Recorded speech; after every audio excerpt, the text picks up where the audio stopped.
Ganito pala lasa ng Bukake Udon. Gagi, ang sarap. Bago nga sumabak sa concert, tamang tibog na naman pala kami dito sa Marugame Udon, Gateway 2 dito sa Cubao. First time kong kakain dito, kaya yung best seller muna yung orderin ko. At yan yung menu nila. Post na lang sa interesado.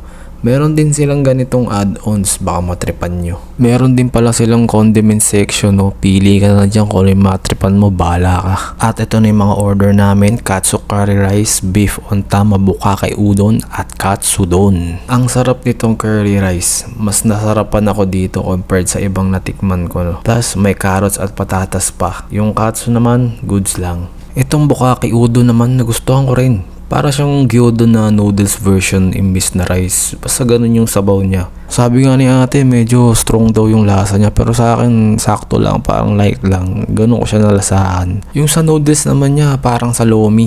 Makapal at chewy. Final verdict, masarap yung mga na-order ko at busog talaga. Uulit ba ako? Syempre naman. At masubukan yung ibang ino-offer nila. Tayun lang. Sa susunod na video ulit. Peace!